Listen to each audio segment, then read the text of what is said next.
Tolani should be seized, bound, and sent into the thick forest, where she would die.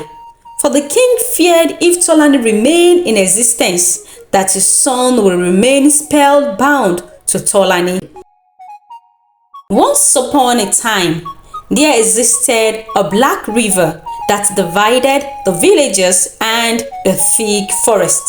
Though the river remains ever flowing, no villagers dare to go near the river, for tales of how the river had dealt with the villagers mercilessly still haunt them. For if children dare step into the river to play, the river will raise its current so high, dragging the children down to the depth of the river.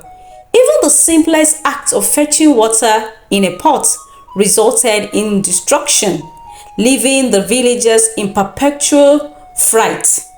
Despite the numerous sacrifices made by the king and his priests to appeal to the river, their effort proved abortive.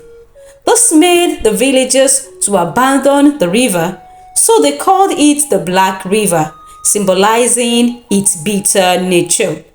But what the villagers did not know is that the river goddess was actually a kind being.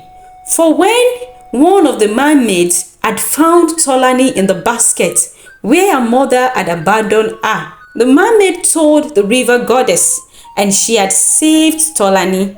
She had kept the child Tolani away from the river god, for if he knew of a human child existence in the river, it would drain the life out of the child. So, the river goddess gave Tolani the marine power. So Tolani became like every mermaid in the river, except whenever she gets to the land, her fins change to legs. One day, Tolani went to the land for the first time, for the river goddess had told her about the circumstance surrounding her birth. As she stepped onto the land, her fins transformed into legs, her skin a beautiful brown color, and for the first time, she stood amazed at the transformation. While she was still dazzled about the change, she heard the sound of a horse approaching. She panicked and quickly climbed the top of a tree. Prince Gbadebo, a prince from a nearby village, came down from his horse, sat under the tree, enjoying the nature and the gentle hush from the river. He threw a stone into the river, and the river angrily threw it back at him. This always amused him, so Gbadebo laughed. Tolani on top of the tree too laughed along, and this caused Gbadebo to look up. She got frightened, lost her balance, and came crashing down. "Who are you?" he said to her while lifting her up from the ground. "I am Tolani. I came from the river." "You mean from this black river?" He was more amused, cause he didn't believe anything good or this pretty could come forth from the river. After all, the river reputation speaks for itself. But to his surprise, Tolani laughed. That was fun to look at. So Tolani too picked a stone and threw into the river. In return, the river threw the stone back at her, and they both laughed. That is the river god. He is a very grumpy man. And that is how Tolani and Gbadebo grew from being acquaintances to lovers. When Tolani traveled into the river and told the river goddess was happy and said to Tolani, "That was why I never took away your human ability. Now go to the king and show yourself to him." Tolani dressed beautifully in the local attire of the villagers, walked hand in hand with Gbadebo to see the king.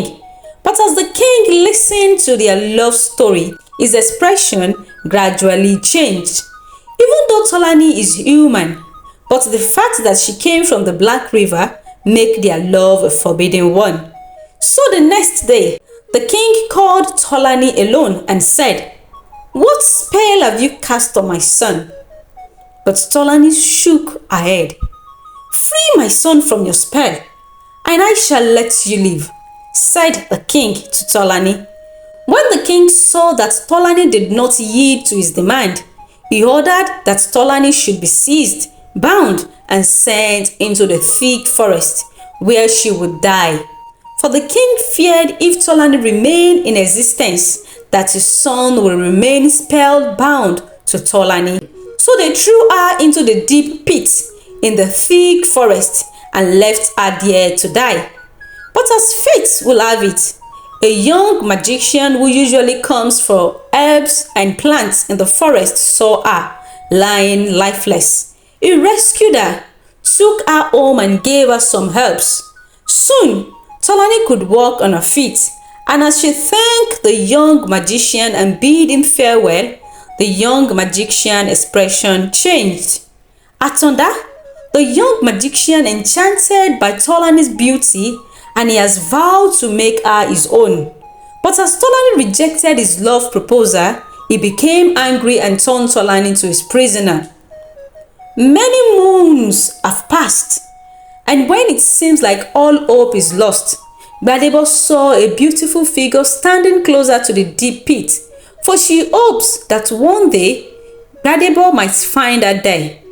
But as she looked into his eyes with mixture of happiness and fear, she lied to him that she's pregnant for Atunda, so as to protect Gbadebo from Atunda's dark magic. But Gbadebo was determined to rescue her. Defying the threat posed, he said to her, "Meet me under the mango tree, and when night fall, we shall run away together to your world, away from Atunda, the magician, and my father, the king." So they made a daring escape into the heart of the river, and that is how Gbadebo forsake his father and the villagers and followed Tolani to the depth of the river in order to escape the wrath of his father, the king, and the rivalry of Atunda, the young magician. Indeed, only the river seems like their safe haven. Only if they knew of the danger that awaits them in the depth of the river.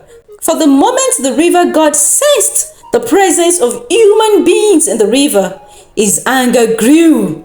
"Who are you?"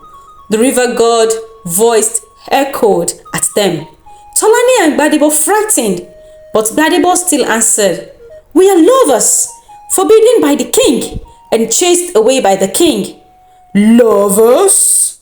the river god voice softened. "Lovers?"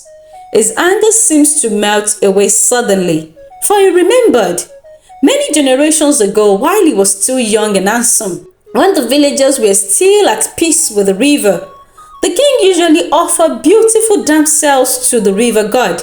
So the river god had many beautiful wives, until one day when the princess had come to fetch water from the river and fell in love with her. He asked the king for his beautiful princess to be his wife, but the king refused. That was the start of the war between the river and the village.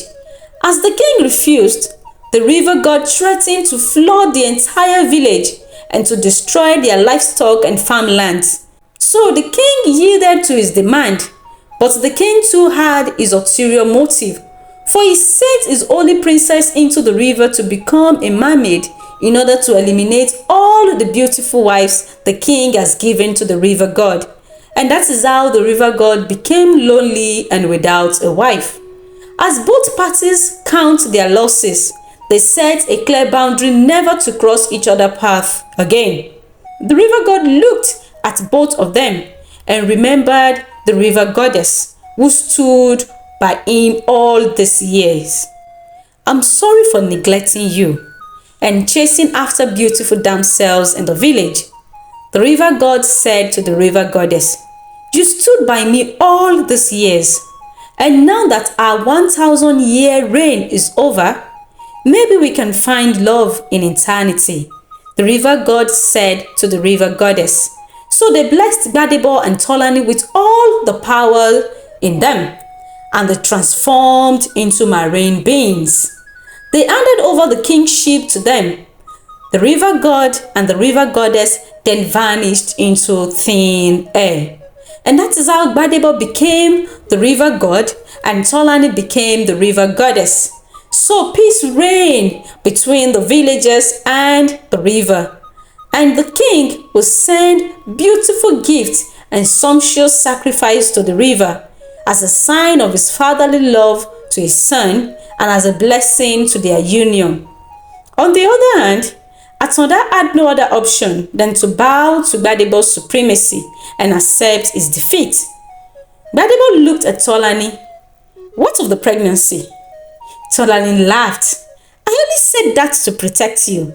I am yours only and will be forever." And they both laughed together. No matter our differences, love serves as a means of bridging the gap between two parties or words, bringing unity and promoting peace and understanding. The end.